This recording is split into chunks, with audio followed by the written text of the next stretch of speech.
जय जगन्नाथ बंधुगण आज आमे जानिबा 2 एप्रिल 2025 बुधवार दिन द्वादश राशि राशिफल विषय।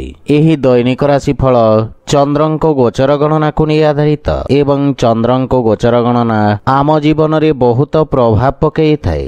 तो आसंतु सर्वप्रथमे जानिबा आजिर तिथि और राशि नक्षत्र विषय। आज होउची 2 एप्रिल 2025 बुधवार चैत्र शुक्ल पक्ष पंचमी रात्र 11:51 गति षष्ठी। आज कृतिका नक्षत्र दिवा 8:50 गति रोहिणी नक्षत्र। आज वृष चंद्र अहोरात्र। आजिर पर्वोत्सव पंचग्रहकूट। आजिर शुभ बेला प्रातः 5:46 रु दिवा 7:25 पर्यंत। आजिर सूर्योदय प्रातः 5:44। आजिर सूर्यास्त संध्या 6:09। आज बिछा राशि पुरुष मानक घात चंद्र एवं कर्कट राशिर घात बार। आज बेल और पणस खाइबा निषिद्ध।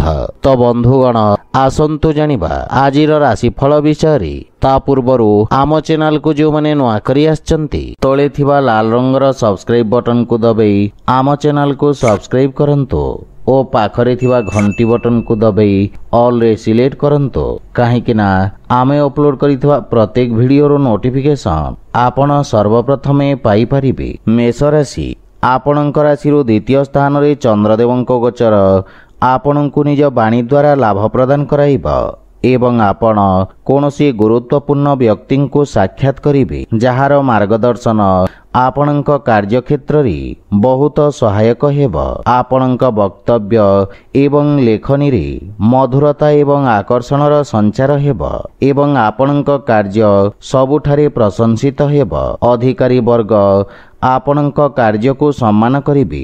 पारिवारिक जीवन रे नूतन सतेजता आसीब। जीवन साथी आपण को सम्मान करिबे तथा संपर्क मजबूत हेबाको लागिब।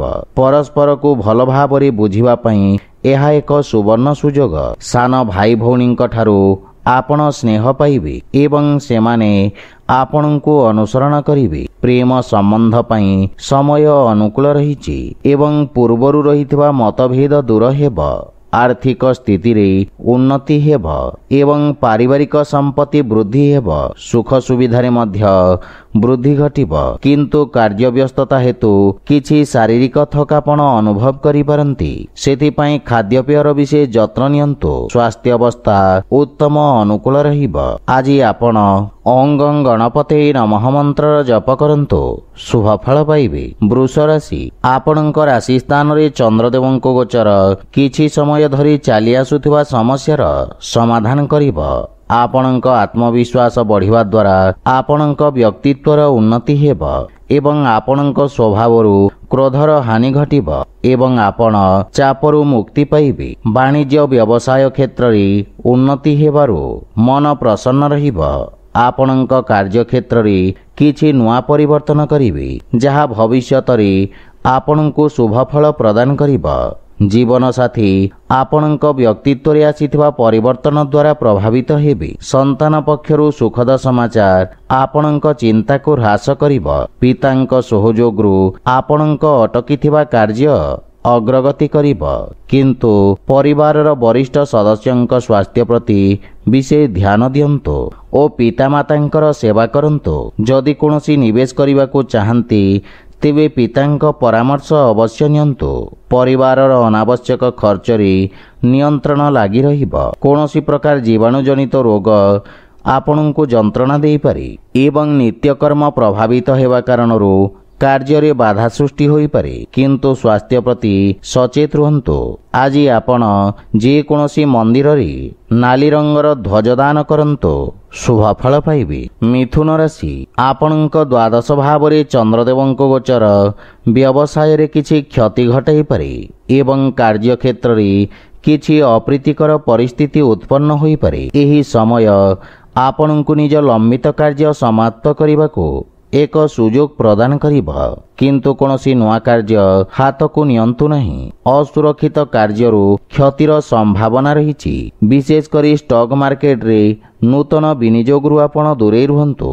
रोजगार क्षेत्र रे कोनोसी परिवर्तन पई ଏହି ସମୟ ଶୁଭ ନୁହେଁ। ପାରିବାରିକ ସ୍ଥିତି ଚାପଗ୍ରସ୍ତ ହୋଇପାରେ। ବିଶେଷ କରି କୌଣସି ଅନାବଶ୍ୟକ ଖର୍ଚ୍ଚରୁ ଆପଣ ଦୂରେଇ ରୁହନ୍ତୁ ଏବଂ କୌଣସି ପ୍ରକାର ଋଣ ନେବାଠାରୁ ଦୂରେଇ ରୁହନ୍ତୁ, ଅନ୍ୟଥା ଆପଣଙ୍କ କ୍ଷତିର ସମ୍ଭାବନା ରହିଛି। କିନ୍ତୁ ଭାଇ ଓ ଭଉଣୀଙ୍କ ସାହାଯ୍ୟରେ ଆପଣ ସମସ୍ତ ସମସ୍ୟାରୁ ମୁକ୍ତି ପାଇବେ। ଆର୍ଥିକ ସ୍ଥିତି ସାମାନ୍ୟ ଦୁର୍ବଳ ରହିବ। ଯେକୌଣସି ପ୍ରକାର ନିବେଶ କିମ୍ବା ସମ୍ପତ୍ତି କ୍ରୟ ବିକ୍ରୟକୁ ସଠିକ୍ ସମୟ ପର୍ଯ୍ୟନ୍ତ ସ୍ଥଗିତ ରଖନ୍ତୁ। ସ୍ୱାସ୍ଥ୍ୟ ଅବସ୍ଥା ଉତ୍ତମ ଅନୁକୂଳ ରହିବ, କିନ୍ତୁ ଆଖି ସମ୍ବନ୍ଧିତ ସ୍ୱାସ୍ଥ୍ୟ ସମସ୍ୟାର ବିଶେଷ ଯତ୍ନ ନିଅନ୍ତୁ। ଆଜି ଆପଣ ଭଗବାନ ଗଣେଶଙ୍କୁ ଦୁବ ଅର୍ପଣ କରନ୍ତୁ, ଶୁଭ ଫଳ ପାଇବେ। କର୍କଟ ରାଶି, ଆପଣଙ୍କ ଲାଭ ଭାବରେ ଚନ୍ଦ୍ରଦେବଙ୍କ ଗୋଚର ଆପଣଙ୍କ ଲାଭର ସ୍ଥିତିକୁ ବୃଦ୍ଧି କରିବାରେ ସୁଯୋଗ ପ୍ରଦାନ କରିବ। ପୂର୍ବରୁ ଅଟକି ରହିଥିବା କାର୍ଯ୍ୟଗୁଡ଼ିକ ଅଗ୍ରଗତି କରିବ ଏବଂ ଆକସ୍ମିକ ଧନପ୍ରାପ୍ତିର ମଧ୍ୟ ଯୋଗ ରହିଛି। ବ୍ୟାପାର ବ୍ୟବସାୟ କ୍ଷେତ୍ରରେ ଆପଣ ପୂର୍ବରୁ କରିଥିବା କାର୍ଯ୍ୟ ଆପଣଙ୍କୁ ବହୁତ ଉତ୍ତମ ଫଳ ପ୍ରଦାନ କରିବ। ବ୍ୟବସାୟରେ ବୃଦ୍ଧି ଓ ପଦୋନ୍ନତି ହେବାର ଯୋଗ ରହିଛି। ଜୀବନ ସାଥୀଙ୍କ ସହିତ କୌଣସି କଥାକୁ ନେଇ ମତଭେଦ ଓ ମନମାଳିନ୍ୟ ଦେଖାଦେଇପାରେ, କିନ୍ତୁ ମାତାଙ୍କ ପୂର୍ଣ୍ଣ ସମର୍ଥନ ଆପଣଙ୍କ ଉପରେ ଲାଗି ରହିବ। ପାରିବାରିକ ପରିବେଶ ସୁଖଦ ହେବ ଏବଂ ଛୋଟ ପିଲାମାନଙ୍କ ସହିତ ଉତ୍ତମ ସମୟ ବ୍ୟତୀତ କରିବେ। ଆପଣଙ୍କ କାର୍ଯ୍ୟ ବ୍ୟସ୍ତତା ବୃଦ୍ଧି ପାଇବ। ପ୍ରେମ ଜୀବନରେ ନୂତନ ଊର୍ଜାର ସଞ୍ଚାର ହେବ ଏବଂ ଆର୍ଥିକ ସ୍ଥିତି ସୁଦୃଢ଼ ହେବାକୁ ଲାଗିବ, କିନ୍ତୁ ଅନାବଶ୍ୟକ ଖର୍ଚ୍ଚକୁ ନିୟନ୍ତ୍ରଣ କରିବା ଉଚିତ। ସ୍ୱାସ୍ଥ୍ୟ ଅବସ୍ଥାର ବିଶେଷ ଯତ୍ନ ନିଅନ୍ତୁ ଏବଂ ନିତ୍ୟକର୍ମକୁ ନିୟମିତ ରଖିବାର ପ୍ରୟାସ ସହାୟକ ସିଦ୍ଧ ହେବ। ଆଜି ଆପଣ ଗରିବ ଲୋକଙ୍କୁ ଯଥାସମ୍ଭବ ସାହାଯ୍ୟ କରନ୍ତୁ, ଶୁଭ ଫଳ ପାଇବେ। ସିଂହ ରାଶି, ଆଜି କାର୍ଯ୍ୟକ୍ଷେତ୍ରରେ ନୂତନ ଯୋଜନା ଦ୍ୱାରା ଅଗ୍ରଗତି ହେବ। ବ୍ୟବସାୟୀମାନେ ନୂତନ ରୋଜଗାର ଏବଂ ଉନ୍ନତ ନିଯୁକ୍ତିର ସୁଯୋଗ ପାଇବେ ଏବଂ ଉଚ୍ଚ ଅଧିକାରୀଙ୍କ ସମ୍ପୂର୍ଣ୍ଣ ସହଯୋଗ ମିଳିବ। ରାଜକୀୟ ପକ୍ଷରେ ଜଡ଼ିତ ଲୋକମାନେ ଆର୍ଥିକ ଦୃଷ୍ଟିରୁ ଉପକୃତ ହେବେ। ନୂତନ ବ୍ୟବସାୟ ଆରମ୍ଭ କରିବା ପାଇଁ ଦିନଟି ଉତ୍ତମ ଅନୁକୂଳ ରହିଛି ଏବଂ ଲାଭର ସ୍ଥିତି ଉତ୍ତମ ରହିବ। ଆପଣଙ୍କ ନୂତନ ଚିନ୍ତାଧାରା ଏବଂ କ୍ରାନ୍ତିକାରୀ ଭାବନା ଆପଣଙ୍କ କାର୍ଯ୍ୟକ୍ଷେତ୍ରରେ ଉତ୍ତମ ପରିଣାମ ପ୍ରଦାନ କରିବ। ପାରିବାରିକ ଜୀବନରେ ପିତାଙ୍କ ସହିତ ସମ୍ପର୍କ ସୁଦୃଢ଼ ହେବ ଏବଂ ପରିବାରରେ ଏକ ମନୋରମ ପରିବେଶ ରହିବ। ସନ୍ତାନ ଆପଣଙ୍କ ମାର୍ଗଦର୍ଶନର ଅନୁସରଣ କରିବେ ଏବଂ ଆପଣ ଜୀବନସାଥୀଙ୍କ ଭାବନାକୁ ସମ୍ମାନ କରିବେ। ପରସ୍ପର ପ୍ରତି ପ୍ରେମ ଭାବ ବୃଦ୍ଧି ପାଇବ ଏବଂ ନୂତନ ଆୟର ଉତ୍ସ ସୃଷ୍ଟି ହେବ। ଆର୍ଥିକ ସ୍ଥିତି ସୁଦୃଢ଼ ହେବାକୁ ଲାଗିବ। ସ୍ୱାସ୍ଥ୍ୟ ଅବସ୍ଥା ଉତ୍ତମ ଅନୁକୂଳ ରହିବ, କିନ୍ତୁ ଶ୍ୱାସ ସମ୍ବନ୍ଧିତ ରୋଗୀ ବିଶେଷ ସାବଧାନ ରହିବା ଉଚିତ। କିନ୍ତୁ ଅନାବଶ୍ୟକ ଯାତ୍ରାରୁ ଆପଣ ଦୂରେଇ ରୁହନ୍ତୁ। ଆଜି ଆପଣ ଓଂ ବିଘ୍ନେଶ୍ୱରାୟ ନମଃ ମନ୍ତ୍ରର ଜପ କରନ୍ତୁ, ଶୁଭ ଫଳ ପାଇବେ। କନ୍ୟା ରାଶି, ଆପଣଙ୍କ ଭାଗ୍ୟ ଭାବରେ ଚନ୍ଦ୍ରଦେବଙ୍କ ଗୋଚର କିଛି ସମୟ ଧରି ଚାଲି ଆସୁଥିବା ଉତ୍ତେଜନାମୂଳକ ପରିସ୍ଥିତିରେ ଉନ୍ନତି ଆଣିବ ଏବଂ ଭାଗ୍ୟ ଆପଣଙ୍କ ସପକ୍ଷରେ ରହିବ। ଷ୍ଟକ୍ ମାର୍କେଟ ଇତ୍ୟାଦି ଅସୁରକ୍ଷିତ କାର୍ଯ୍ୟରୁ ଆପଣ ଉପକୃତ ହେବେ। ବିଦ୍ୟାର୍ଥୀ ଛାତ୍ରଛାତ୍ରୀମାନଙ୍କ ପାଇଁ ସମୟ ଉତ୍ତମ ଅନୁକୂଳ ରହିବ। ରୋଜଗାର ପାଇଁ ପ୍ରୟାସ କରୁଥିବା ବ୍ୟକ୍ତି କିଛି ଉତ୍ତମ ଖବର ପାଇବେ। ପାରିବାରିକ ସମ୍ପର୍କରେ ରହିଥିବା ତିକ୍ତତା କମ୍ ହେବ ଏବଂ ଆପଣ ମାନସିକ ଚାପରୁ ମୁକ୍ତି ପାଇବେ। ପରିବାର ସଦସ୍ୟଙ୍କ ସହଯୋଗରୁ ଆପଣ ବ୍ୟବସାୟ କ୍ଷେତ୍ରରେ ମଧ୍ୟ ଆରାମ ପାଇବେ, କିନ୍ତୁ ମାତାଙ୍କ ସହିତ ସମ୍ପର୍କର ବିଷୟ ଧ୍ୟାନ ରଖନ୍ତୁ। ସାନ ଭାଇ ଭଉଣୀଙ୍କ ସମର୍ଥନରୁ ଲାଭ ମିଳିବ। ସେୟାର ମାର୍କେଟ ଆଦିରୁ ଆକସ୍ମିକ ଲାଭର ଯୋଗ ରହିଛି ଏବଂ ଆର୍ଥିକ ସ୍ଥିତିରେ ସୁଧାର ଆସିବ। ସ୍ୱାସ୍ଥ୍ୟ ଅବସ୍ଥା ମଜବୁତ ରହିବ ଏବଂ ଅସ୍ଥାୟୀ ରୋଗରୁ ମୁକ୍ତି ମିଳିବ। ଆଜି ଆପଣ ଭଗବାନ ଶିବଙ୍କ ପୂଜାର୍ଚ୍ଚନା କରନ୍ତୁ, ଶୁଭ ଫଳ ପାଇବେ। ତୁଳା ରାଶି, ଆପଣଙ୍କ ରାଶି ସ୍ଥାନରୁ ଅଷ୍ଟମ ଭାବରେ ଚନ୍ଦ୍ରଦେବଙ୍କ ଗୋଚର ହେତୁ ଆପଣଙ୍କୁ କାର୍ଯ୍ୟକ୍ଷେତ୍ରରେ କିଛି ସମସ୍ୟାର ସମ୍ମୁଖୀନ ହେବାକୁ ପଡ଼ିପାରେ, କିନ୍ତୁ ଆକସ୍ମିକ ଧନଲାଭର ଯୋଗ ରହିଛି। ସାମାଜିକ କାର୍ଯ୍ୟରେ ଆପଣଙ୍କ ଯୋଗଦାନ ଆପଣଙ୍କ ପ୍ରଭାବ କ୍ଷେତ୍ରକୁ ବୃଦ୍ଧି କରିବ। ଆପଣଙ୍କ ବିପରୀତ ପରିସ୍ଥିତିରେ କାର୍ଯ୍ୟ କରିବାର କ୍ଷମତା ଆପଣଙ୍କ ସହକର୍ମୀଙ୍କୁ ପ୍ରଭାବିତ କରିବ। ପରିବାରରେ କୌଣସି ବ୍ୟକ୍ତିଙ୍କ ସହିତ ମତଭେଦ ହେବାର ସମ୍ଭାବନା ରହିଛି, କିନ୍ତୁ ଆପଣ ନିଜ ବାଣୀ କୌଶଳରେ ସମସ୍ତଙ୍କୁ ପ୍ରଭାବିତ କରିବେ। ଜୀବନସାଥୀଙ୍କ ସହିତ ସମ୍ପର୍କରେ ପ୍ରଗାଢ଼ତା ଆସିବ, କିନ୍ତୁ ପିତାଙ୍କ ସ୍ୱାସ୍ଥ୍ୟାବସ୍ଥାର ବିଶେଷ ଯତ୍ନ ନିଅନ୍ତୁ। ପ୍ରେମ ସମ୍ପର୍କ ମାନସିକ ଶାନ୍ତି ଏବଂ ସୁଖ ସୃଷ୍ଟି କରିବ ଏବଂ ଆର୍ଥିକ ଲାଭ ହେବ। ଶୁଭ କାର୍ଯ୍ୟରେ କରାଯାଇଥିବା ନିବେଶ ଆପଣଙ୍କ ଲାଭର ସ୍ଥିତିକୁ ଦ୍ୱିଗୁଣିତ କରିବ। ମାନସିକ ଚିନ୍ତା ସ୍ୱାସ୍ଥ୍ୟାବସ୍ଥାକୁ ଖରାପ କରିପାରେ। ବିଶେଷ କରି ଅନିୟମିତ ରକ୍ତଚାପ ଥିବା ରୋଗୀମାନେ ସ୍ୱାସ୍ଥ୍ୟାବସ୍ଥାର ବିଶେଷ ଧ୍ୟାନ ରଖନ୍ତୁ। ଆଜି ଆପଣ ଅସହାୟ ଲୋକଙ୍କୁ ଯଥାସମ୍ଭବ ସାହାଯ୍ୟ କରନ୍ତୁ, ଶୁଭଫଳ ପାଇବେ। ବିଛା ରାଶି, ଆପଣଙ୍କ ସପ୍ତମ ଭାବରେ ଚନ୍ଦ୍ରଦେବଙ୍କ ଗୋଚର ଆପଣଙ୍କୁ ସମସ୍ତ ଚ୍ୟାଲେଞ୍ଜର ମୁକାବିଲା କରିବାରେ ଶକ୍ତି ପ୍ରଦାନ କରିବ ଏବଂ ଆପଣ କର୍ତ୍ତୃପକ୍ଷଙ୍କ ସମର୍ଥନ ପାଇବେ। ସମସ୍ତ ନିଷ୍ପତ୍ତି ଆପଣଙ୍କୁ ଇଚ୍ଛାକୃତ ସଫଳତା ପ୍ରଦାନ କରିବ। ଯଦି ଆପଣ ଭାଗିଦାରୀରେ କୌଣସି କାର୍ଯ୍ୟ ଆରମ୍ଭ କରିବାକୁ ଯୋଜନା କରୁଛନ୍ତି, ତେବେ ସମୟ ଅତ୍ୟନ୍ତ ଶୁଭ ରହିଛି। ଛାତ୍ରଛାତ୍ରୀମାନେ କିଛି ନୂଆ ଶିଖିବାର ଅବସର ପାଇବେ ଏବଂ ପିତାମାତାଙ୍କ ଆଶୀର୍ବାଦ ସହିତ ଯେକୌଣସି ନୂତନ କାର୍ଯ୍ୟ ଆରମ୍ଭ କରନ୍ତୁ, ସଫଳତା ପାଇବେ। କିନ୍ତୁ ସନ୍ତାନଙ୍କ ସ୍ୱାସ୍ଥ୍ୟ ଏବଂ ଭବିଷ୍ୟତ ସମ୍ବନ୍ଧିତ ଚିନ୍ତା ଆପଣଙ୍କୁ ବ୍ୟଥିତ କରିବ। ଜୀବନସାଥୀଙ୍କ ସହିତ ସମ୍ପର୍କରେ ମଧୁରତା ଆସିବ ଏବଂ ପରସ୍ପର ପ୍ରତି ଥିବା ଭୁଲ ଧାରଣା ଦୂର ହେବ। ପ୍ରେମ ଜୀବନରେ ଏକ ନୂତନ ଆରମ୍ଭ ହେବ ଏବଂ ସମ୍ପର୍କ ସୁଦୃଢ଼ ହେବାକୁ ଲାଗିବ। ଆର୍ଥିକ ସ୍ଥିତି ମଜବୁତ ହେବ ଏବଂ ଆଂଶିକ ଲାଭ ପାଇପାରିବେ। ରାଜକୀୟ କାର୍ଯ୍ୟରେ ସଫଳତା ପାଇବେ ଏବଂ ପେଟ ସମ୍ବନ୍ଧିତ ରୋଗରୁ ମୁକ୍ତି ମିଳିବ, କିନ୍ତୁ ସ୍ୱାସ୍ଥ୍ୟାବସ୍ଥାର ବିଶେଷ ଧ୍ୟାନ ରଖନ୍ତୁ। ଆଜି ଆପଣ ପିତୃଲୋକଙ୍କୁ ତର୍ପଣ କରନ୍ତୁ, ଶୁଭଫଳ ପାଇବେ। ଧନୁରାଶି, ଆପଣଙ୍କ ରାଶି ସ୍ଥାନରୁ ଷଷ୍ଠ ଭାବରେ ଚନ୍ଦ୍ରଦେବଙ୍କ ଗୋଚର ଆପଣଙ୍କ ଖର୍ଚ୍ଚରେ ବୃଦ୍ଧି କରିବ। ଆପଣ ନିଜ ବୁଦ୍ଧି ଏବଂ କୌଶଳ ବଳରେ ନିଜ ସମସ୍ତ ଲକ୍ଷ୍ୟକୁ ହାସଲ କରିବାରେ ସକ୍ଷମ ହେବେ ଏବଂ ଆପଣଙ୍କ କିଛି ଗୁପ୍ତ ଶତ୍ରୁ ଆପଣଙ୍କ ଭାବମୂର୍ତ୍ତିକୁ ନଷ୍ଟ କରିବାକୁ ପ୍ରୟାସ କରିବେ। ଆପଣ ନୂତନ ଲୋକଙ୍କ ସହିତ ସାକ୍ଷାତ କରିବେ। କ୍ୟାରିୟରରେ ଉତ୍ତମ ଉନ୍ନତିର ଯୋଗ ରହିଛି। ନୂତନ କାର୍ଯ୍ୟ କରିବାକୁ ଚେଷ୍ଟା କରିବେ। କାର୍ଯ୍ୟକ୍ଷେତ୍ରରେ ସ୍ଥିତିରେ ସୁଧାର ଆସିବ ଏବଂ ସହକର୍ମୀଙ୍କ ପରାମର୍ଶରୁ ଆପଣ ଉପକୃତ ହେବେ।